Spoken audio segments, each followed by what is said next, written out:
Welcome to the Center with Grace Hill Church. We are so super excited tonight. We have a very special author who is sharing with us. We've been waiting on this time to share with you.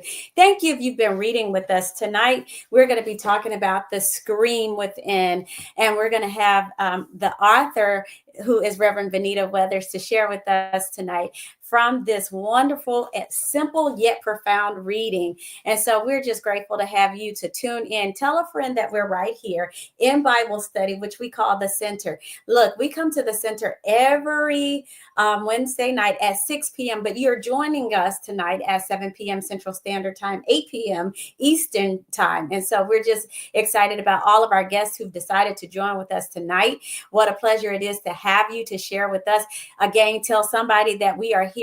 I'm going to talk about this book, and I'm going to tell you a little bit about the author. I'm going to bring her to the stage tonight. But before I do that, just want to tell you that we want you to go to our website at www.gracehillchurchshreveport. That's gracehillchurchshreveport.org for more about what's happening at Grace Hill Shreveport. We say something here. We say that we have a virtual church as well, but our virtual church is in a living reality, a live reality. So join us on Sunday mornings at 10 a.m. or whenever it just suits you when we're working out in the community. You can come and be a part of all the wonderful things that God is doing at the house. At Grace Hill. We call ourselves Grace for the City, for Shreveport, for Bossier, and surrounding areas. So we are Grace in your city. Again, tell somebody that we're here with author Reverend Benita Weathers. I'm going to bring her to the stage with us tonight. What an exciting night that we're going to have. And so we want you to go ahead and start putting your questions in the comments and things that you want us to talk about. But right now, we're going to get an introduction of our very special guest tonight.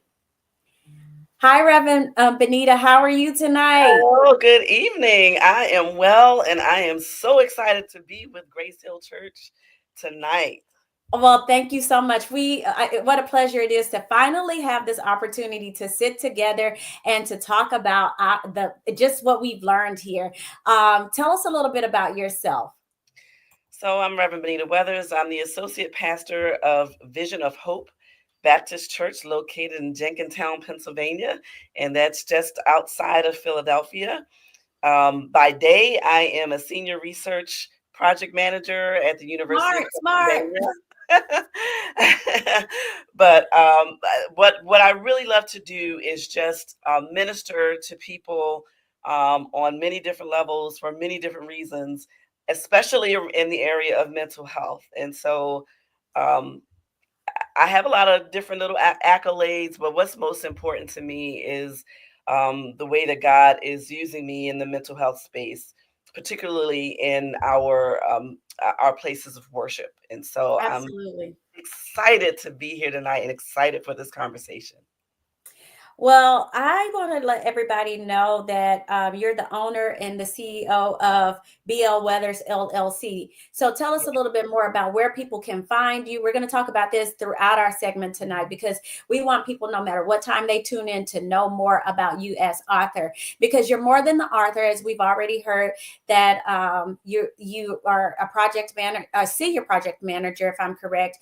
You do Mind the Mental Mondays, which we want to talk about, and really put some tension in the discussion there about Mind the Mental Mondays. So give us a little bit more insight about your coaching and so on and so forth. Sure. So, as a part of my business, one of the things that I love to do is to help people to bring to fruition those seeds that are planted deep within. And so, one way that I do that is I help people bring their books to life. Being an editor, I help people who are on their doctoral dissertation journey. I edit dissertations, I've edited many books. Um, Where were you a couple of years ago for me? we didn't know each other. But I'm here now.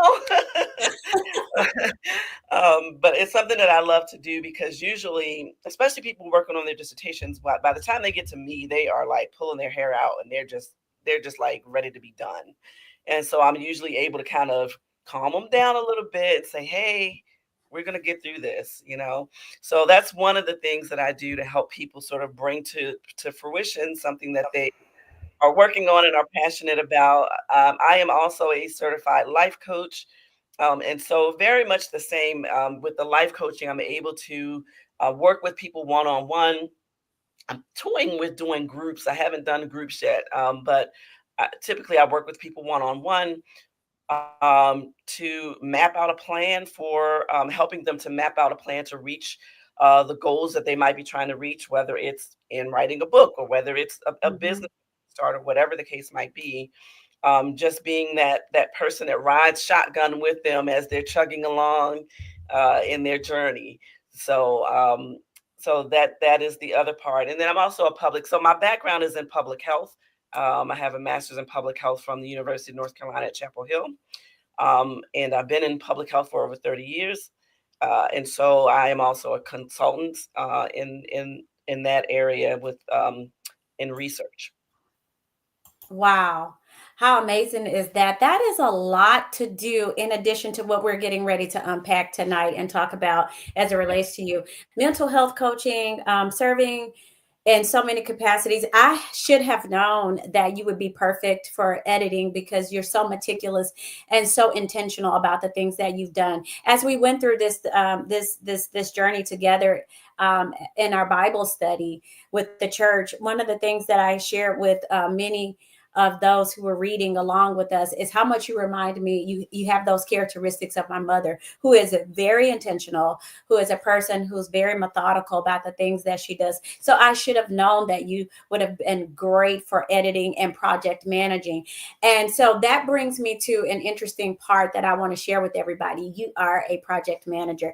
This book, I don't know, we talked about you as a career woman, but as far as a life person, as a person in life, you are definitely a project manager. We saw those details interwoven into we saw that all interwoven into the just the descriptions and everything that you said about your the process that you were going through in the book. We saw you managing work, still being daughter, because and sibling and friend, first lady.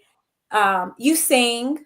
Did we talk about that already? That you sing, We did and not. that just so many things, mother, and now grandmother. Yes, Um, and my so most exciting role yet.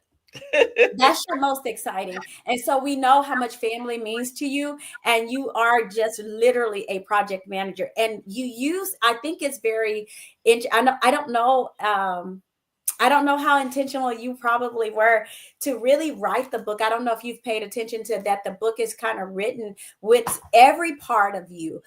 I see, because I've known you, I see so much of it alive in the book. But yet again, I'm also learning so much more about you and just the bandwidth and how God has just given you so much to do. So I want others to know what I know about you. Of course, we met a couple of years ago, and it's one of the best things. We were on a women's retreat, and you were one of the speakers. And I'm telling you, I left mesmerized by just some of the things that you shared, the vulnerability that you had to share in that space, and with a topic that I think that is going to help to save marriages, save churches. Not Yes, just marriages, but churches, and yes, yes, to help our communities out. So, what absolutely. inspired you to write this book? So I think what really inspired me to write it was that I felt like nothing like it had been written. I looked, so whenever you are married to someone who not only is a pastor, but somebody who is um, a community leader, in sort of not in the public eye the way that you might think of like some big celebrity, but you know that a lot of people know Mhm, in the area where we live, and being the wife of a pastor who is battling something like depression.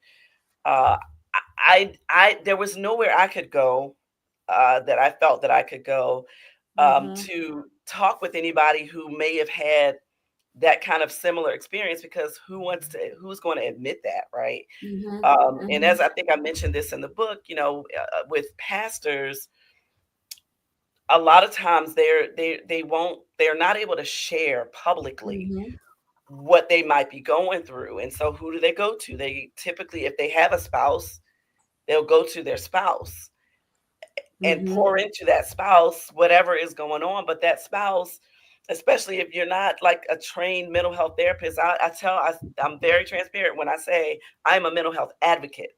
I am not Mm-hmm. a trained mental health therapist, right? I'm not a licensed therapist, but I am an advocate, and as a public health professional, I know a lot about the subject.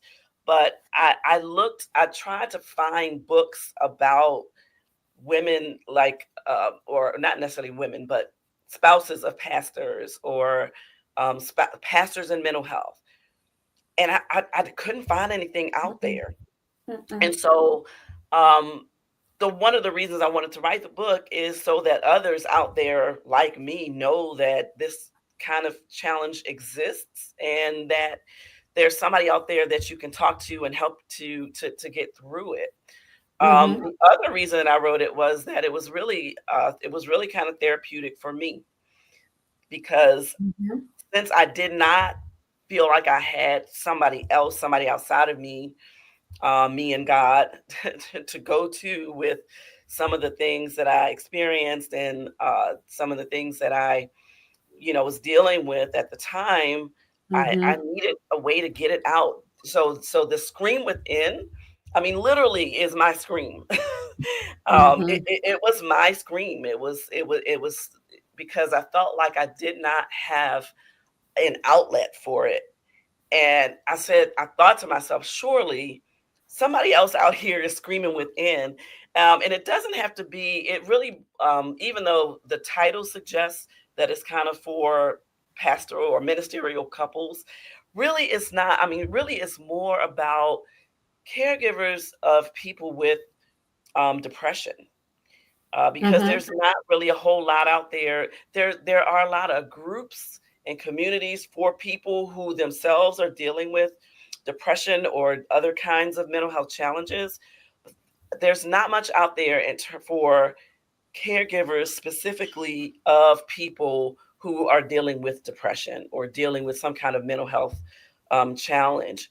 And so, really, I kind of put it out there in hopes to find my people, to find my tribe.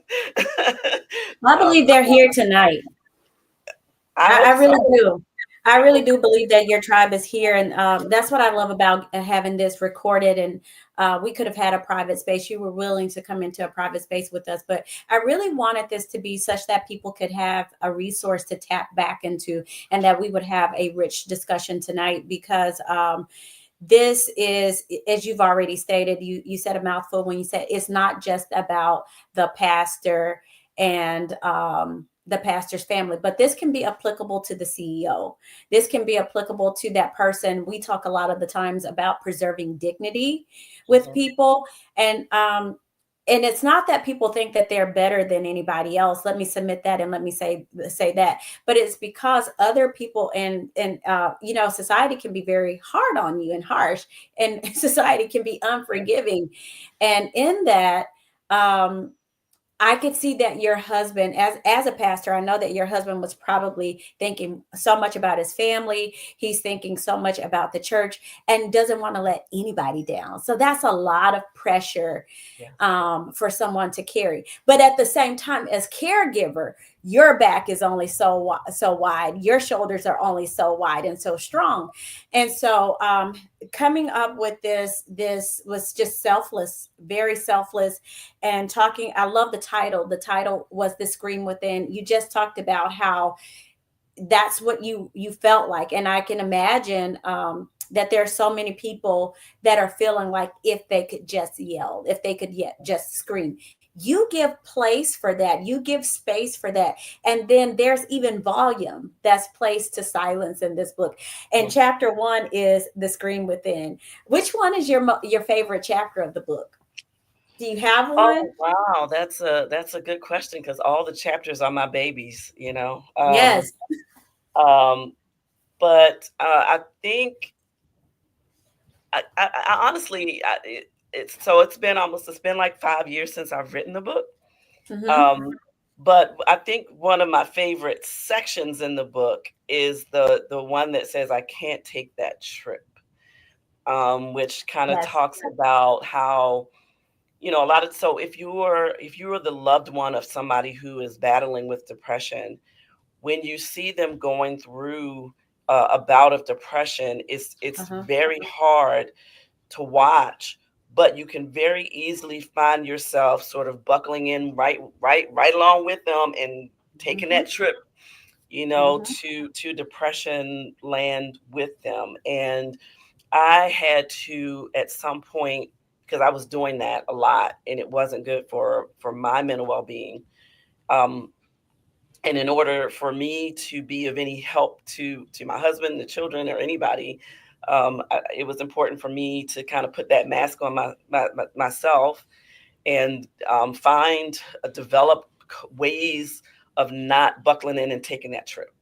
So, I mentioned in the book some of the things that I would do is just to kind of allow myself to go elsewhere, Yeah, in that my way of mind, escape. escape, Yep. elsewhere, and just be determined to not go there, to give him the space that he needed to heal, or to navigate through whatever the situation might be that he's going through, but not to kind of go there myself. Mm-hmm. That was Mm-hmm. important for Wow. And it's so difficult, I imagine, with a spousal relationship because when we think about the two shall become one and you know this person intimately and you know them better than anybody else. And so you can't divorce that, but me. at the same time you can't go here, so it takes a very delicate balance. I was really awestricken by the introduction because in the introduction you give lots of you start out by telling us about depression in the generalized population, and I thought that was very important for us to really have some discussion. You purposely at the beginning of the book you talk about depression, you talk about the faith community and depression. And in this mental health world in which we work, I work as a bereavement coordinator every day, and so in that world and also pastoring, really getting people to understand that I said to someone today, they said, well, I'm a Christian, so it's all going to be okay. It's going to be all right.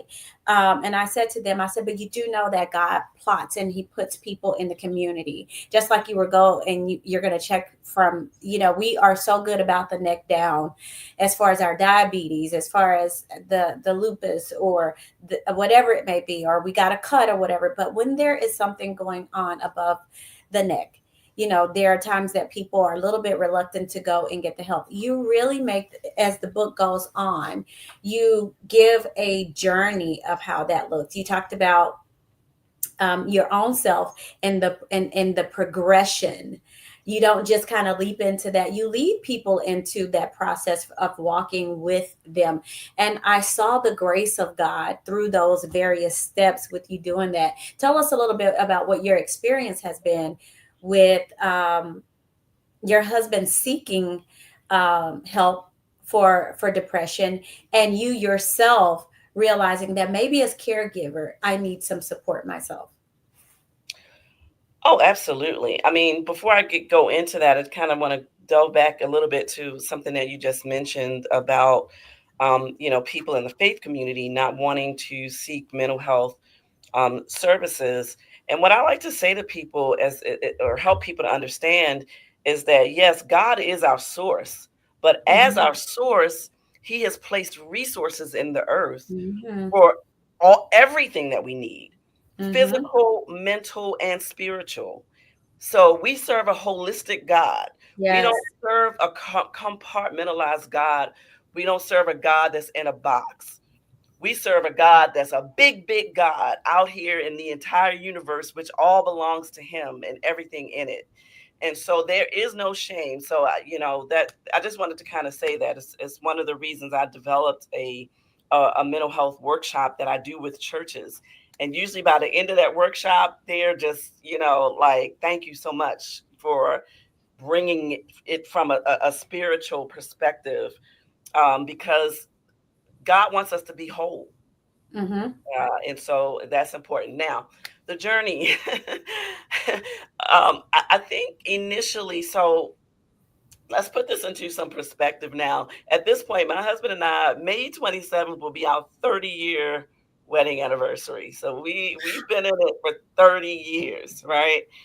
And so the points in the book where when he first starts to get therapy, that's like 20 years ago now, right? So Right. he's been in therapy for a really long time now, and so the trajectory was at first having to accept that there's no shame in getting therapy. I think initially when I was because there was a lot as a married couple, of course, there was a lot that he shared with me that I did not have the tools to help him navigate. I just didn't. I was that sounding board, Mhm. but at a certain point, it was kind of like, well, I can be the sounding board, but I'm not. I can't really help you with this. And there are people um, that are licensed and who have the skills and the education, Mhm. and who are not as close to you as I am that can help you. Now, initially, his initial response to that was, "I'm not crazy." I was like, "Well, you need to see a therapist." And I think I use the term psychotherapist. He talks about this all the time too. We actually do a lot together as well, talking about mental health. And so, when I use the term psychotherapist, and he was thinking about the movie Psycho when I said it that way. So he's like, "I'm not crazy." I'm like, "No, that doesn't mean that you're crazy. It just means that you've had some trauma in your life that you need somebody who is trained to help you navigate through it." And so we got over that hurdle, and he was like, "Okay," So we found a therapist, and this is how I know. See, this is how I know that prayer and therapy work together, because as we, prayed about him getting therapy and tapping into a therapist, who was the first therapist that God sent him? A licensed mental health therapist who was an African American man who was a pastor. Wow. Checked all the boxes, right? Okay, God. This is how our source works, right? This is how God. This is how we know God is the source, and He knows exactly what resource to drop in your lap, to drop in your purview, to get you exactly where you need to be. And so okay, that was the first sort of hurdle, if you will. Mhm. The next thing was the children, and you know, getting to a place where he didn't feel embarrassed to talk about his experience with our children who are now adults. But at that time they were young. Mhm. And I talk in the book about, the time that he had to. I was at work, and they were at home from school, and he had an appointment that he needed to keep with the therapist, and he says to them, "I'm going to the doctor," and he, takes them with him to the doctor, and they sit out in the doctor's office, and when they leave and they get to the car, my son is like, "Why do you need to see a therapist?" Because he forgot that they were old enough to read. But it was at that point that he realized the necessity to go ahead and just be transparent and be honest with them, about the need of, about why he is seeking therapy and what it's all about. And that in turn actually helped them. I mean, our two daughters battle depression as well. And Mhm. so having that, um, having him to sort of model for them that it's Ah, okay if you need mental health care, it's okay to get it. When they became adults and knew that they needed care, they now are able to seek out their own therapist and go, have their appointments and do what they need to do to care for themselves. So it's very important for, to be able. That's my motto is mental health care is a family affair, because so many times, particularly in our communities, We go through all this Mhm. in our community of nobody needs to go with what's happening in your house. Sometimes that's true. Sometimes there's some business that other people don't need to know. But when it comes to your mental health care, that is something that does not need to be hidden. And there are mental health challenges that run in families, and it's important for children to understand, hey, Uncle Pookie wasn't just crazy. He was actually dealing with trauma, right? Mhm. And he was dealing with trauma that was unmet, that was not cared for. You don't have to Mhm. go through that. You are in a place where if you know that you've experienced some kind of trauma, you can say it's okay. It's Mhm. okay to go and get the help that I need for that. um and so that really helped, our children in the times that they have needed therapy, to go and get it unapologetically, unashamedly, and to say it loud and boldly. And then Mhm. fast forward to myself. So in the book, I write about how I tried therapy, right? And it didn't work for me that one time. And I'm just getting to a place, just Yeah. 2 years ago now, that I have a therapist that I meet with regularly. And I got to a place where I think before I felt like I needed to be the one there. I have to be the one to help everybody else. Mhm. Now I'm at a place where, you know what, I'm free to go help myself, To because go help myself. I've had some trauma in my life too. As Uh-huh. wonderful as a life as I've had, there are things that have happened that occurred, like in my childhood, for example, that were traumatic, and that I did not realize the impact it was having on me until I got into Mhm. therapy and am able to really work through those feelings and work through a lot of things. So I said a lot. So I hope I No, answered the question. that's really, that points us in a direction that is worth going in, because a lot of the times we don't know what we need to be asking. We don't know what we should be doing. And we don't know how to identify trauma if this has been, I wouldn't say a norm, but a consistent thing in our family. Mhm. I think some behaviors that we think are normal are not normal. What they are the result of trauma. So now, because someone else normalized them, we're doing those things, and we are just going along. We're not questioning this behavior. We're just accepting this as if it is part of the norm. And so, you being able to say, maybe this, to be open with a therapist, to hear that is so important. It's so Yes. very important. You have a chapter that I think that just this chapter kind of takes the book in a different direction. Chapter 4 just kind of gets us over, okay, this is what I'm going through, this is my story, and you get to the real, okay, we got to crack this egg, cracking the egg and walking on the shells. Honey, I love that one.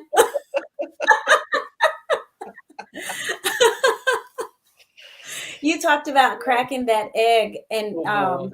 we often look at the fragility. You do a masterful job of being delicate, and so I felt like in some of the reading, like I was tiptoeing around in the room, and I'm tiptoeing, and I'm just kind of testing the water, putting my toe in the water to see, is today a good day for him? Is it not a good day for him?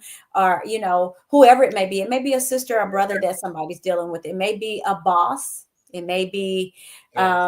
their child who but that, that eggshell walk, that's what we call Yeah. it now, where you feel like, okay, I'm walking on the shells. I've cracked that egg, and let me just see. And that part is difficult, because once that egg is cracked, it's cracked. It's cracked.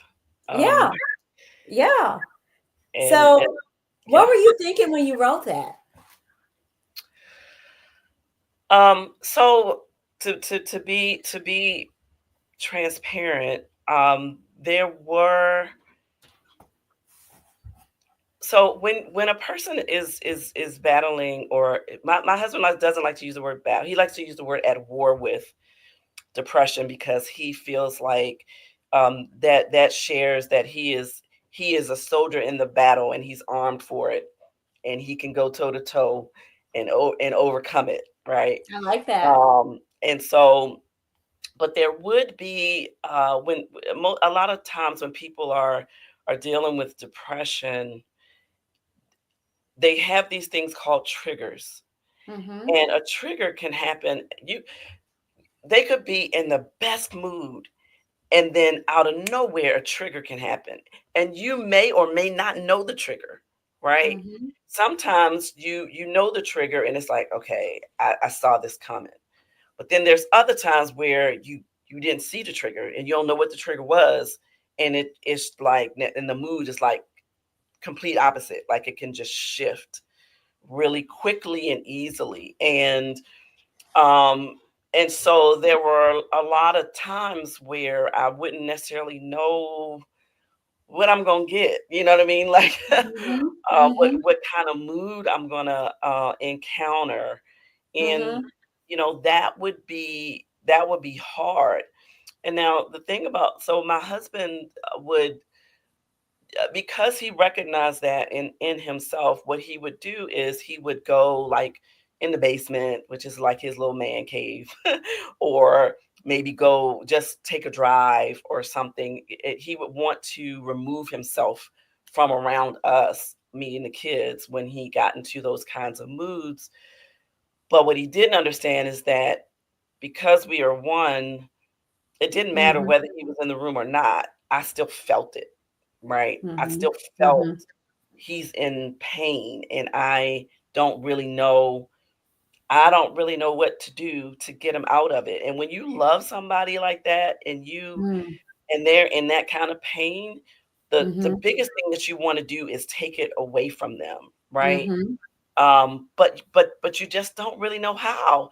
And so Mm-hmm. the eggshells are not just the mood, that the or trying to sort of figure out what kind of mood is the person going to be in, but it's also, what am I going to do about it?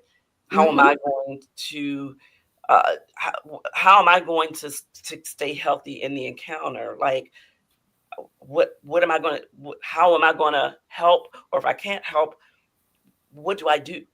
Right? Mm-hmm. So those are like those are all the shells. Mm-hmm. And so sometimes you're just stepping on the shells because you can't tiptoe around them. You're just getting cut by them, you know? Yeah.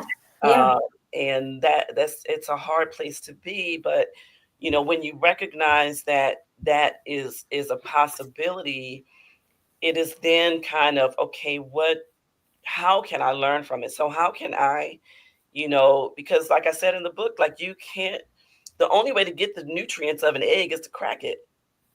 Mm-hmm. The only way, right? If you don't crack it, you're not going to get Yeah. any nutrients from it. Yeah.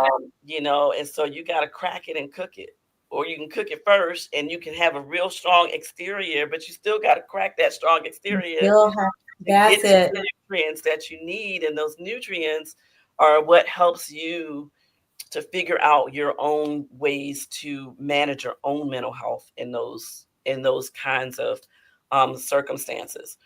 One of the things that I love the most about my husband, and I have to say this, is that he is always looking for ways to improve himself.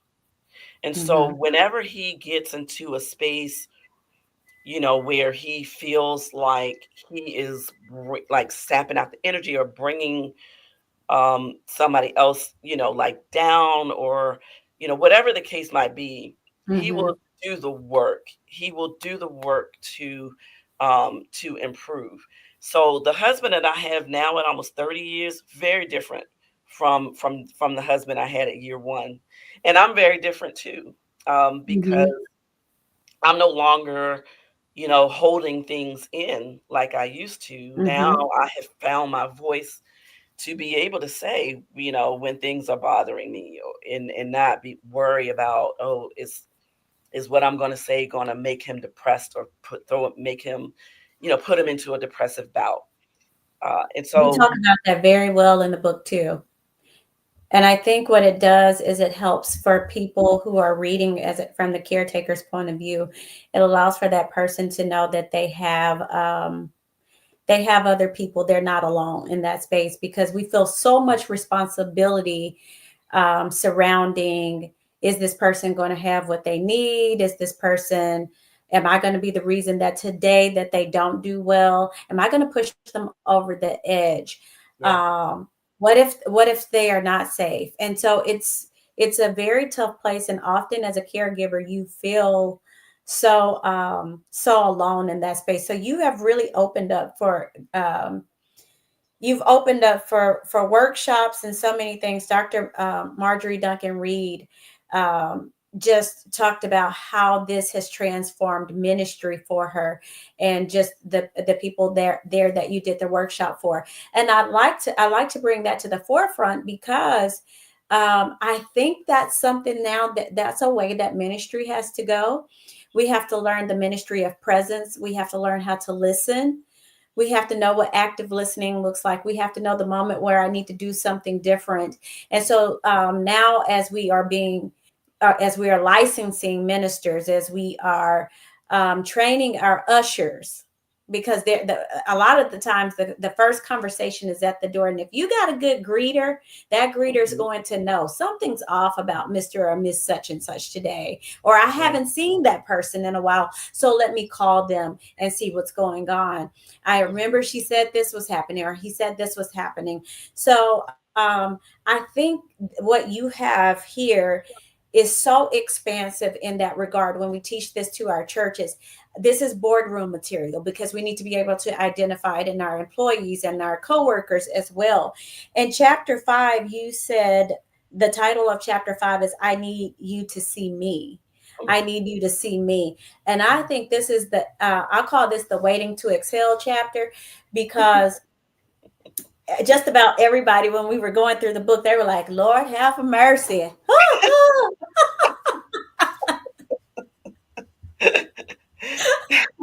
This is a chapter of permission. This is a chapter of strength in the midst of it transitions us to strength and saying, okay, enough is enough. This is where we start to feel like, okay, I see these edges now. And you talk about the scotch tape. Mm. And this is what you say here.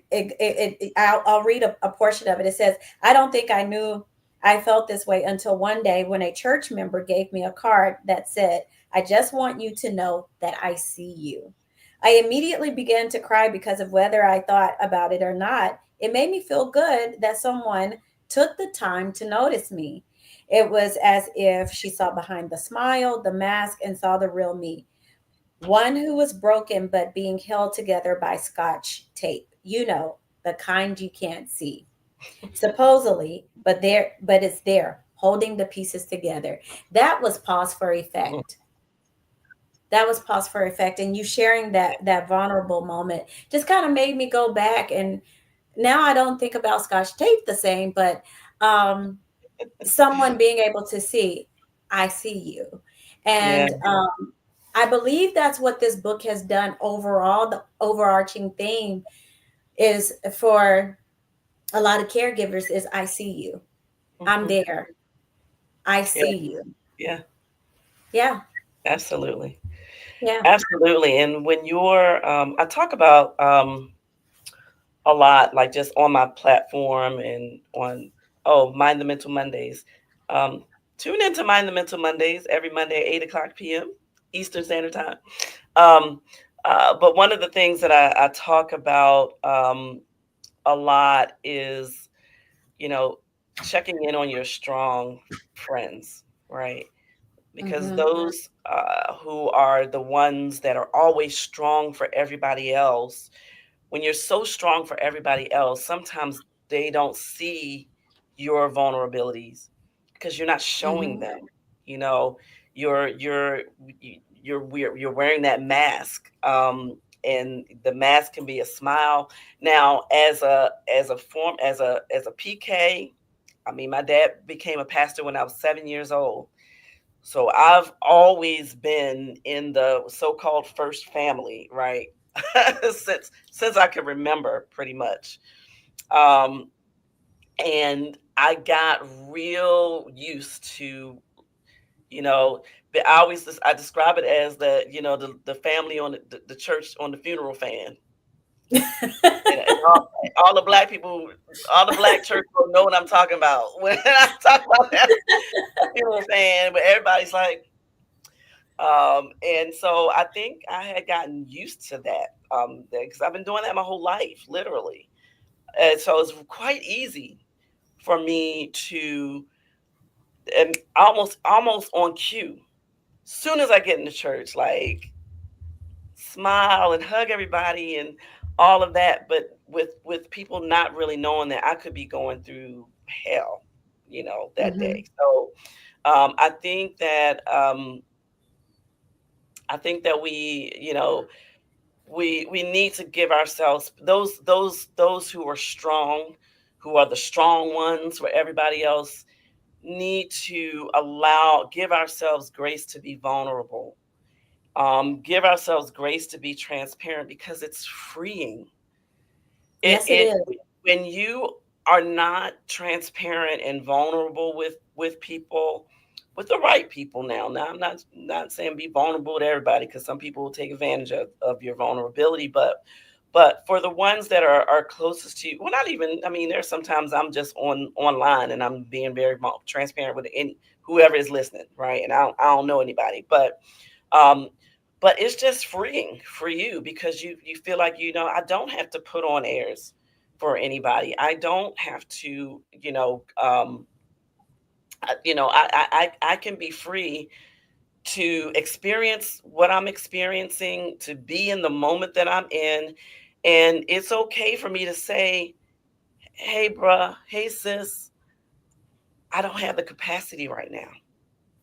Exactly. I don't have the capacity right now to handle whatever it is you're going through and handle what I'm going through. Mm-hmm. And it's okay to be able to say that. I always Mm-hmm. say to people, no is a complete sentence in several languages, Mm-hmm. right? E- English, Spanish, Italian, like whatever. It's a whole bunch of languages where no Is is a complete no. sentence. And so Absolutely. there's no excuse for people not understanding what you're trying to say. But it's important though, because people that are those strong, this always strong, you're not always strong, and in fact, you're probably your strength is masking the stuff that you're really going through, that you Mm-hmm. really don't have to go through alone if you Mm-hmm. just take a chance and be vulnerable. And if you can't be vulnerable with a close friend or associate, get a therapist. Absolutely. Well, I just want to let our audience know, if you've just tuned in, that we are talking to Reverend Benita Weathers, and she's talking about our book, The Scream Within. And the title is a little bit longer, but I want you to hear that part, The Scream Within. And we're talking about mental health and clergy marriages, journey of a pastor's wife. But you might have your own journey tonight, and we want you to know that we are given listening ears to that scream, and we are also letting you know that that scream within can also come and be heard on the outside of you. I have a couple of questions that have been posed for you tonight, and of course, if you can see the contact information that we've posted here for how to get in contact with Reverend Benita Weathers. But don't forget also to follow her on Instagram. Let me say that before we get into our questions. Please follow her. Go follow her on Instagram right now, and you're going to find out that. Mental health Mondays, mind the mental Mondays. I'm sorry, Right. mind the mental Monday is available to you. Go and take a look at her page. And this is something that is going to help you. Why do I like it particularly on Monday? I like it because Monday is that day that perhaps when you got to work, things were out of control. You want to mind the mental Monday, I'm telling you. And if everything was beautiful and it was a miracle, magnificent Monday for you, then there's going to come a Tuesday, Wednesday, Thursday, Friday. Right. We want you to be prepared with the tools that you're going to need to navigate your week. I am telling you, you want to be able to take a look at this and pull the strength that you need. Yeah. Can One of the questions, I'm sorry, can I go just ahead. encourage people to subscribe to my YouTube channel? Because there you can Absolutely. find all the Mind the Mental Monday, all 56 episodes of them on the YouTube channel. So please subscribe to the channel. And go click, click, click. Yes. Make Like sure and that you're share and watching comment, those. all of that. Like them, please, and share them. Tell somebody else about it. I'm telling you, and you may say, "Well, Pastor Cawthran, you're saying that because that's your friend." I am saying that because my friend is my friend, and let me tell you why I want you to do it. Because if you have a friend, you're going to be helping your friend to do better by allowing them to see this. A lot of the times, we think we don't need something until we've heard the content, and so we want you to get that content. All right. I'm going to go through a couple of questions that have been given to me tonight. So, in chapter 1, you stated that you came to the conclusion that faith and counseling were essential. And you've kind of already kind of stirred in this pot. The question is, was there a particular moment or situation that brought you to this? And was it more academic or was it a spiritual awakening for you? That's a very good question. I can't think of a specific moment that brought me to that conclusion, but it definitely was spiritual.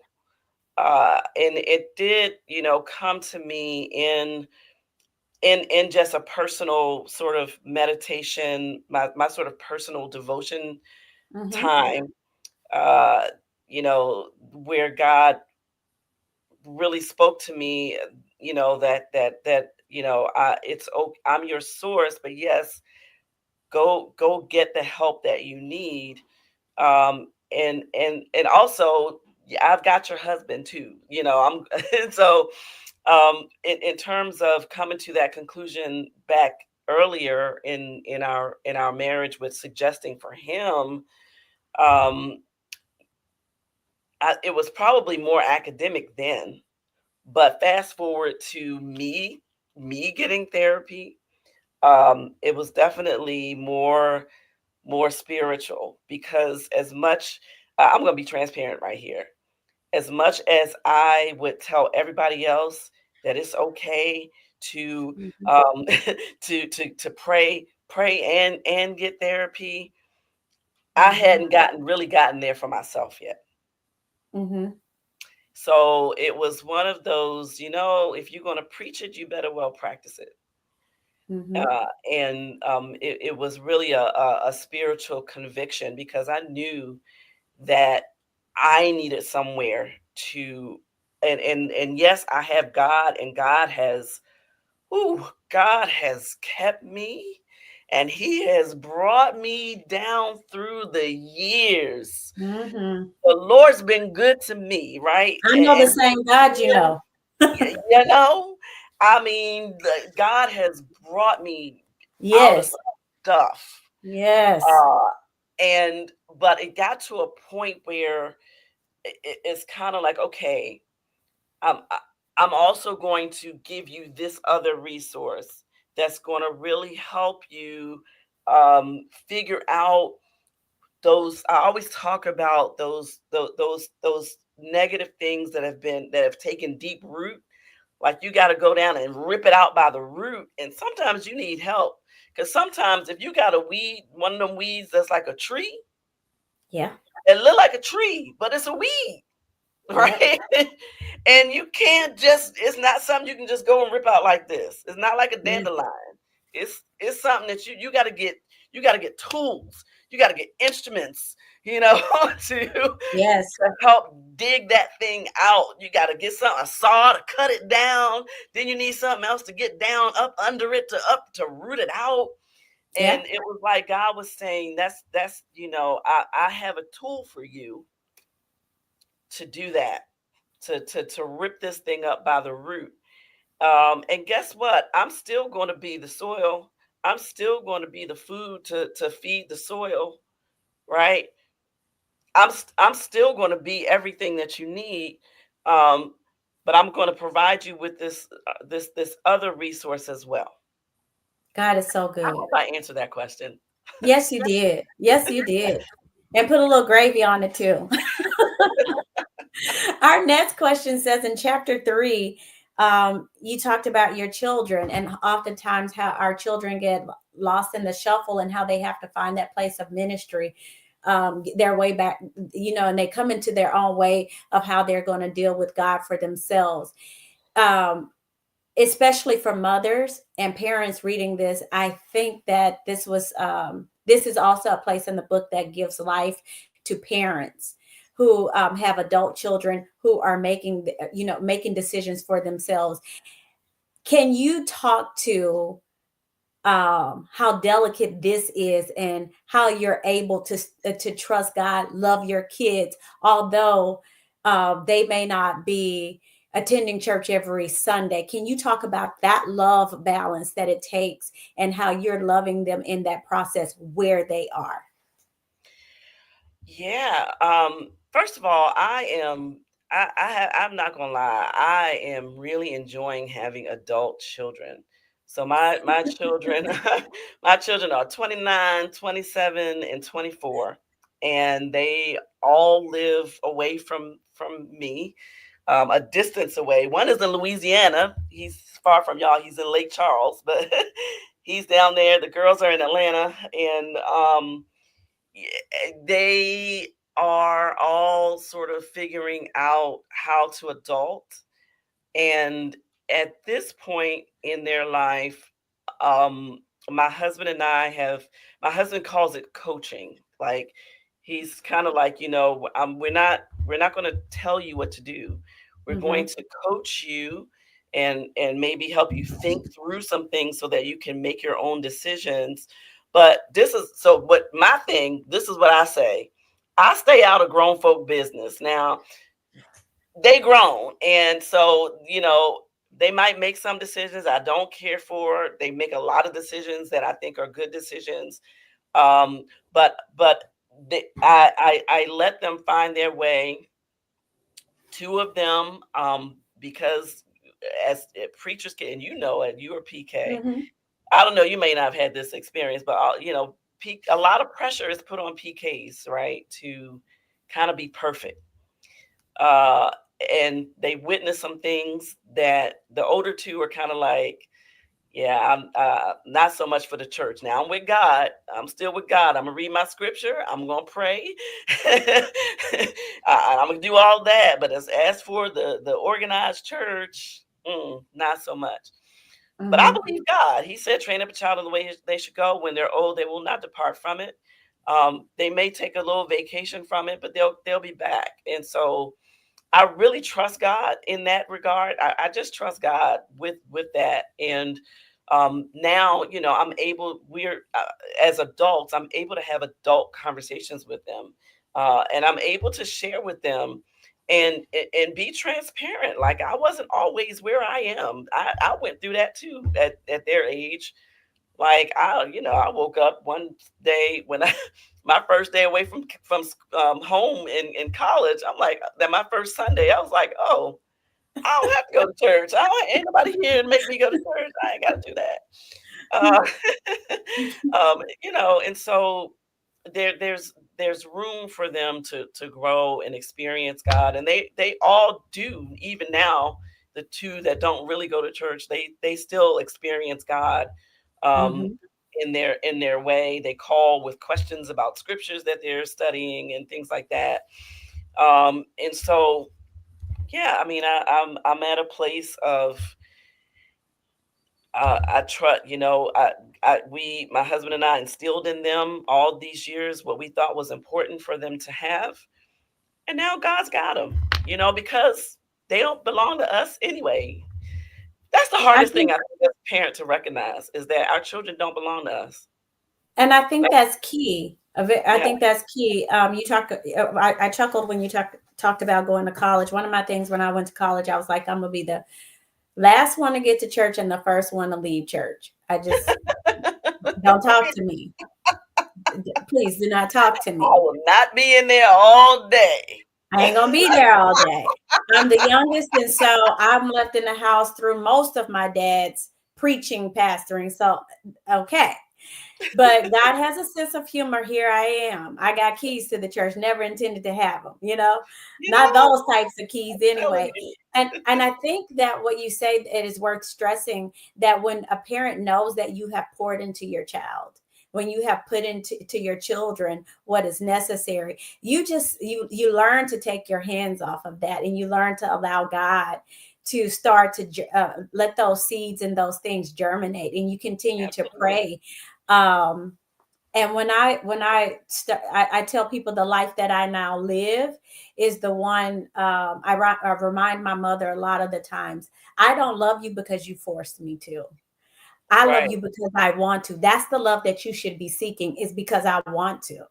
I right. don't I don't go to church because at this point, because you and daddy said, I that it once upon a time that was necessary, but I go now because this is what my grown know what I want to do self wants to do, and that feels good to me because you put a seed in me that is Absolutely. now what I love and what I want to do, and not what I am forced or told I'm going to have to do. And I think parents being able to sit back and let their children get to that point and get to that journey is go uh,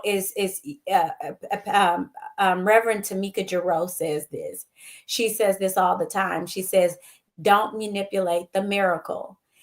Yeah, And we talk about how we have to take our hands out of it and let God keep His hands in it, yeah, and how we just stand back and we start to pray and seek the face of God, how God moves. You right. talked about in chapter 7 the Proverbs 31 woman, and you talked about this from a point that was also this book is like in my liberation section of my books, because it was so liberating. So many women thought that one of our readers said that she thought these characteristics were more along the lines of things that she should be, but she's realizing you empowered her to know that she can be. She doesn't have to be all of them though at one time. Exactly. I actually So did a that's do have deliverance. I have a workshop around that as well. Well, that was the other part of the question was, have you Yeah, taught this in this context? So I we got have. to bring you back for that workshop. Absolutely, yeah. I mean, it because it has been a nagging thing for me for years. And for a while, I almost was afraid to talk about my thoughts around it because I just felt like all the church women was going to just scowl at me, because every almost I mean so many women's conferences and workshops are all around this one woman. First of all, as if there aren't so many other women, um, biblical characters that we can talk about, but they also leave out half the story. Like they start at verse 10. They never started the first verse. So a lot of people don't know that this woman is a queen who has resources and has, you know, people helping Mhm. her. she's not she's not just kind of doing all this stuff by herself. So yeah, it is it's something that I've thought about a lot and I'm happy to Wow. share. Well, you answered one of the questions already when you talked about how I'm not going to stay here. I can't go on this journey with you. That answered one of our questions tonight. But one of the comments about the book was that it is a simple, profound. And Mm, we kind of stopped, and it's a simple, profound book, and that this is what you take with you. And there are certain books that you just have in your toolbox, and this is one of them.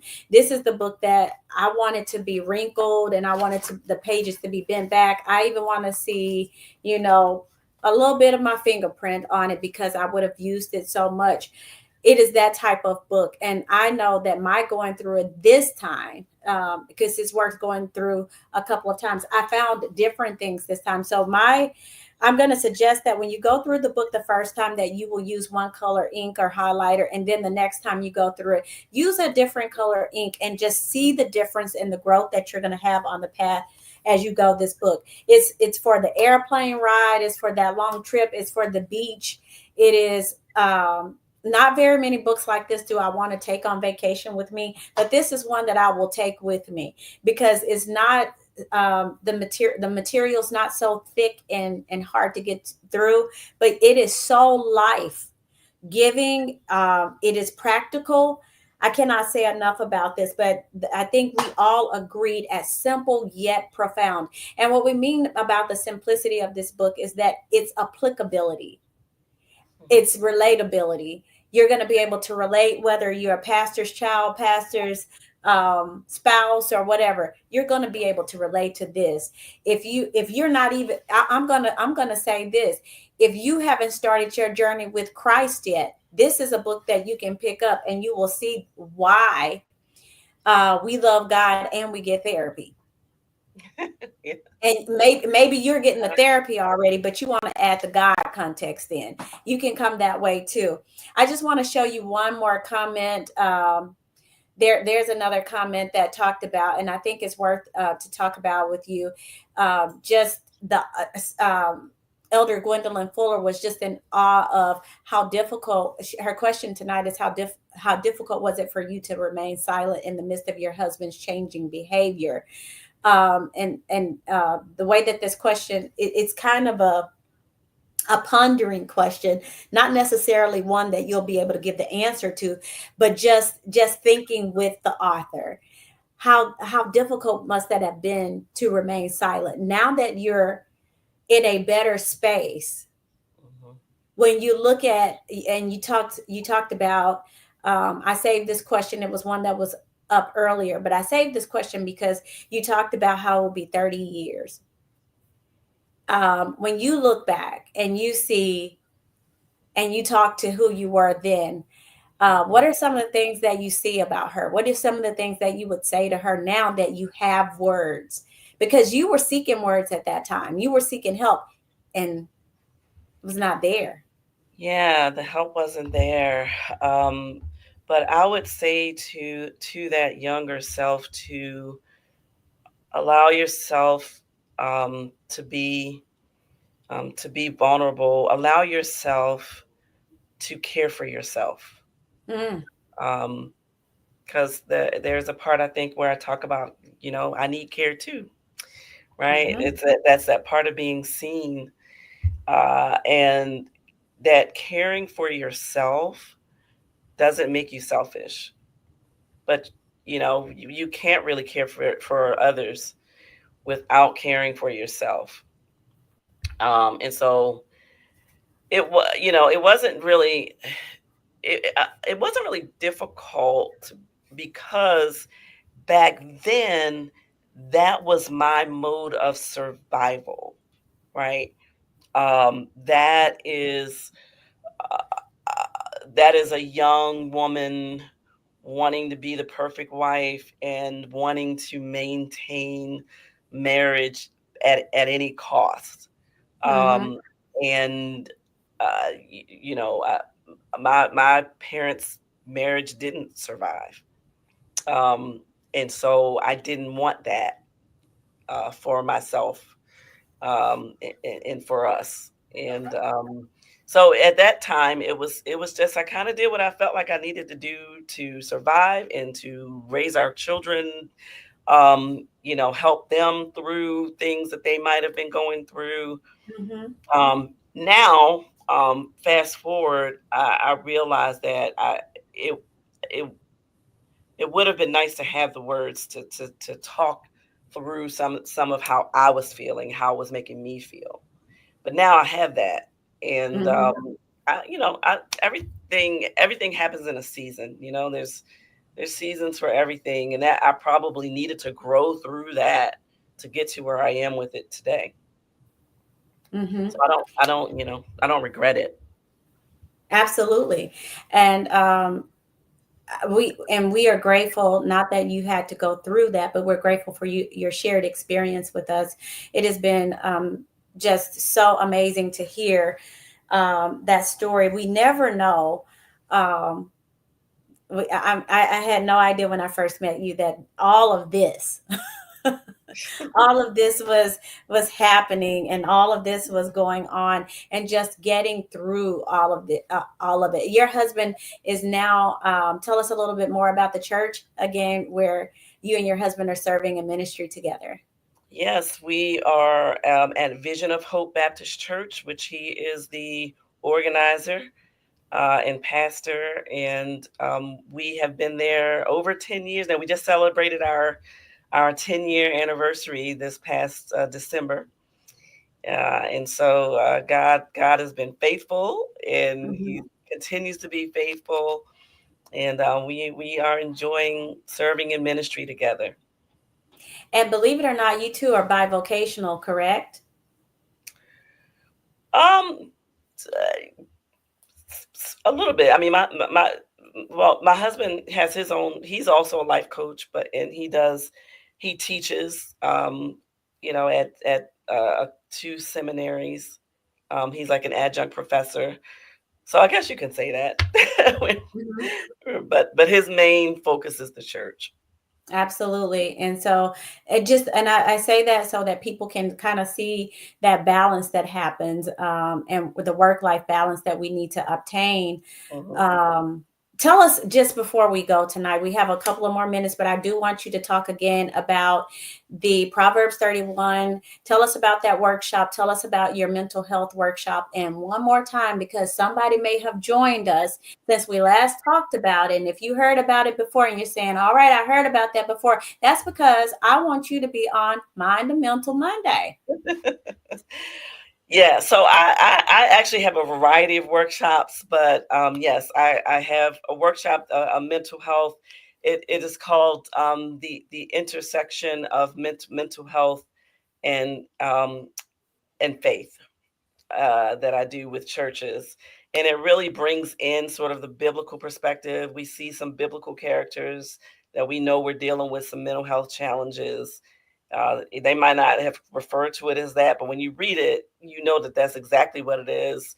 And it Yeah, just sort of brings it all home for us, that God knew from the very beginning that these minds that we have are delicate, and that we would need something to help um, take care of our minds. So absolutely. that's sort of that one in a nutshell. I have one, so I have another book called Living the Word Beyond Sunday Morning. It is a Bible study guide that can be used for small groups, or it can be used independently. And I have a workshop that goes along with that. Um, and I have the one with the Proverbs 31 woman is probably not so much a workshop, but maybe more of a seminar kind of presentation. Uh, and that one is really just dealing with the mental health of Christian women, to feeling like they need to be all things to everybody all the time, and that's just not, you know, Jesus It's not already paid it sustainable. all. Right. And we're not Yeah. we ain't gonna Say that one more we ain't go time. to the cross. Say You that one know, more time. Who we're paid not it going. all? Jesus paid it all. He paid There you all go. of it. Yeah. So those are a few of the workshops that I provide. I in there, I like doing stuff in person, but there I also have virtual. I can also do things over Zoom. I've done that before as well. I and then Mind the Mental Mondays, as we know, is every Monday, 8 o'clock p.m. Eastern Standard Time. And on Mind the Mental Monday, I talk about just a variety of just all of life. Our, our mental health involves all of life, right? Mhm. And so this just life issues. And a lot of times, honestly, it's stuff I talk about, stuff that I've just gone over with my therapist. It's being transparent. It's stuff that I'm going through, and I'm thinking, well, maybe somebody else can benefit from this too. Uh, And sometimes I have guests on there. You know, most of the time I don't, but yeah, I mean, it's. I think you can find something in any of those that can help you along the way. Well, So I want to say to you, and final words tonight, I want to thank you for being there and being available so many times when you're talking to people and you realize that they are void of resources. Some people don't have the insurance that qualifies them, or they don't have an employee assistance program. And sometimes people are just by themselves. What I learned about depression for myself was that the further I went into nighttime, the mm, worse anxiety got for me. mm, Um, and then I'd wake up in the morning like, oh, okay, I got this. I don't need to call anybody. I'm good. All mhm, right. But then night will come again. So I noticed that I had this relationship with night. And I remember the first time that I sat with my trauma therapist, she was just kind of like, so why are you here if you know all of this? And I say that because I want people to know just because you can identify, you can call out, and you need someone else in that space with you to help sort these things out. And to just know that this is safe space for yes, me to be able to do that. So your space, and the reason that I know that I keep reiterating Mind the Mental Monday is because it's a space for people who maybe say that I don't want to talk to somebody, or I'm scared to talk to someone. You still have created space for those folks where you can talk yes, to them, and perhaps they can reason within themselves that I need to take the next step, or even hear something, because we are at the intersection of faith and mental health, that is going to help them to seek out maybe pastoral care, mental health coach, advocate, or someone who's going to be able to walk along with you yeah. in And I that do journey. encourage people. On Mind the Mental Monday, I do encourage people to inbox me, like, because if I can't, if it's not something that I can do, I know a lot of resources. You know, I have access to a lot of resources that I can share. So I'm Hmm. always happy to do that. Well, we just cannot say enough about how y'all have got to go and get this book. Can you tell them how they can get a copy of this book? Sure, you can reach out to me. Unfortunately, my website is down at the moment, but if you reach out to me on any of the social media platforms, you can order directly through me. It's also on Amazon and anywhere you buy books. Um, but if you want like an autographed copy, you can order directly through me. Would be the preference. But it's And also that's on Amazon. It's also you can also get it on what is that thing called? You know, on the app. It's an e-copy of it. You can get the ebook. yeah,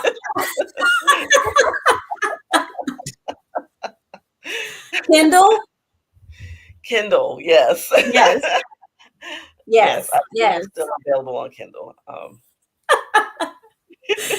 So everybody knows that it's the end of the day. You can get it on Kindle. So if you're that person that likes to download a book to your electronic device, I like to write in mine and I like to kind of play with the pages. But if you're that person that likes that Kindle touch, go ahead. We got something for everybody, whether it's digital or whether it is a paper copy for you. But if you know someone who is struggling, this is a great opportunity to bless them with a gift. And so when you buy one copy, buy one for yourself. And why don't you gift the other copy to someone else? Highly recommended for anyone. This is not just for preachers and their families. This is for everybody. I cannot stress that enough. Thank you again for being our very honored guest tonight. Thank you. We have Thank been you. so happy to make this come together, and for you to be so just so generous with your time with us tonight. And we hope that we're going to receive more from you. And if you're a pastor and you're sharing with us, you've already heard that this is a great tool for you to put in your toolbox to help your congregation out. And please, please, sir, please, ma'am, invite Reverend Benita Weathers to come and to talk to your congregation, to talk to your staff, to talk with others, to talk to your book club about the Scream Within. All right. Good night, everybody. Good night. Thank you.